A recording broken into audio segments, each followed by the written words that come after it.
প্রতিদিন আমরা বলতে থাকি, যখন থেকে নামাজ শুরু করেছি তখন থেকে আল্লাহর কাছে একটাই ফরিয়াদ, রব্বুল আলামিন আপনি আমাদেরকে সিরাতুল মুস্তাকিম দেন। আল্লাহ ডেকে বলে, গোলাম আমার ইবাদত যদি একনিষ্ঠভাবে করে থাকো তাহলে এটাই হলো সিরাতুল মুস্তাকিম। ওয়া আনি'বুদুনি হাযা সিরাতুম মুস্তাকিম। আমি আল্লাহর ইবাদত যদি তোমরা করো, জেনে রাখবা তোমরা সিরাতুল মুস্তাকিমের উপরে আছো, ঠিক কি না?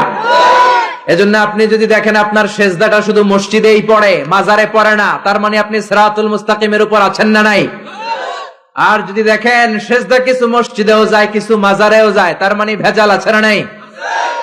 সেজদা পাওয়ার অধিকারী একজন, তিনি কে? কেউ ফিরে না খালি হাতে, খাজারে তোর দরবারেতে। বলে বলা যাবে?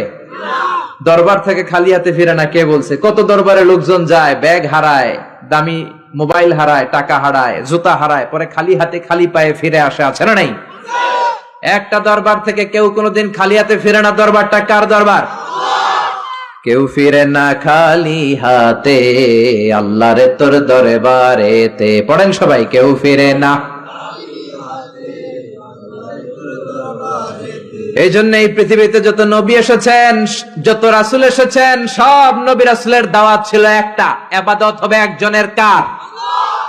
ইয়া কওমি ইবুদুল্লাহা মা লাকুম মিন ইলাহিন গায়রুহু আফালা তাত্তাকুন। সব নবীরা বলেছে, আমার স্বজাতির লোকেরা, ও আমার জাতি ভাইয়েরা, ও আমার উম্মতেরা, কি হলো তোমাদের? আল্লাহর ইবাদত করো না কেন? মূর্তির ইবাদত ছাড়ো, রহমানের সিজদায় লুটিয়ে পড়ো। ইবাদত করতে হবে একজনের, তিনি কে? তার মানে আল্লাহর দুইটা স্পেশাল ডিসিশনের প্রথম ডিসিশন, ইবাদতের মালিক হলেন একজন, তিনি কে? ইবাদত যাকে করা হয়, আল্লাযী ইউবাদ, তাকে বলে মা'বুদ। যার ইবাদত হয় তাকে আরবিতে কি বলে? আমাদের মা'বুদ একজন, তিনি কে? তাহলে আল্লাহর এই প্রথম ফয়সালার সাথে সবাই একমত, কোনো দ্বিমত নাই। এরপরে আল্লাহ বললেন আমার 2 নাম্বার ফয়সালা শোনো, ওয়া বিল ওয়ালিদাইনি ইহসানা। ইবাদত হবে আল্লাহর, ইহসান হবে মাতা পিতার। দ্বিতীয় নাম্বার ফয়সালা হলো ওয়া বিল ওয়ালিদাইনি ইহসানা, মাতা পিতার সাথে ইহসান করো। কার কথা? ইহসান মানে ভালো আচরণ, ইহসান মানে সদাচরণ, ইহসান মানে খেদমত, ইহসান মানে মা বাবার কাছে দোয়া চাওয়া, ইহসান মানে নিজের ক্ষমতা মা বাবার পায়ের সামনে বিছিয়ে দেয়া, ইহসান মানে রহমতের চাদর মায়ের পায়ের সামনে বিছিয়ে দেয়া। জোরে বলেন ঠিক কিনা? পৃথিবীর সব আল্লাহর ওলিগুলো যদি এই পুরো কোরআনুল কারীমকে খতম দিয়ে একটা গ্লাসের পানির মধ্যে ফু দেয়, আর আপনার মা যদি আরেকটা গ্লাসের পানির মধ্যে শুধু বিসমিল্লাহ বলে ফু দেয়, আল্লাহর কসম আপনার মায়ের দোয়াটা কবুল হয়ে যাবে, ঠিক কিনা? মায়ের দোয়া সবচেয়ে বড় দোয়া। অনেকে আছে ওই মা বাবার কাছে দোয়া চায় না। আরে আপনার বাবা আপনার বড় পীর সাহেব, আপনার মা আপনার বড় পীর সাহেব। মা বাবা থইয়া বাবার দরবারে যাইয়া বাবার দরবারের কবরের উপরে মশারি দিয়ে আসে, এরকম ডাকাত আছে না নাই? যে লোকটা মাজারে মশারি দেয়, দেখবেন ওর বাপেরে মশায় কামড়ায়, ওর মারে মশায় খায়, আছে না নাই? এজন্য আল্লাহ বললেন আমার দ্বিতীয় ফয়সালা, ওয়া বিল ওয়ালিদাইনি ইহসানা, মাতা পিতার সাথে ইহসান করবা। ইবাদত হবে আল্লাহর, ইহসান হবে মাতা পিতার।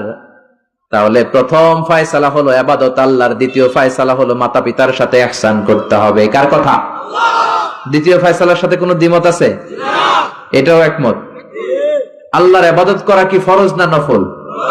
আল্লাহর ইবাদত যেমনি ফরজ, মাতা পিতার প্রতি ইহসান করা এটাও ফরজ, ঠিক কিনা? মা বাবার সাথে ভালো আচরণ, ইহসান, এটা নফল নয়, এটা অপশনাল নয়, এটাকে কম্পালসারি করে দিয়েছে কে? আমরা বললাম আল্লাহ আপনার দুইটা ফয়সালার সাথে আমরা একমত, কিন্তু আপনার ইবাদত কেমন করে করব আমরা বুঝলাম, কিন্তু মা বাবার সাথে ইহসান কেমন করে করতে হয় আমরা জানি না। ইহসান কাকে বলে আমাদেরকে বুঝায়া দেন। রব্বুল আলামিন নিজেই ইহসানের ব্যাখ্যা দিতে শুরু করলেন, يبلغن عندك الكبر أحدهما أو كلاهما فلا تقل لهما أف আল্লাহ নিজেই ইহসানের ব্যাখ্যা দিয়ে বলছেন, ইহসানের প্রথম ব্যাখ্যা হলো মা বাবা একজন কিংবা দুইজন যখন বার্ধক্যে উপনীত হয়ে যায়, মা বাবার একজন কিংবা দুইজন যখন বয়সে উপনীত হয়ে যায়, তাদের কোনো কাজের কারণে নাক ছিটকানো যাবে না। এটাই ইহসান। কোন সুবহানাল্লাহ।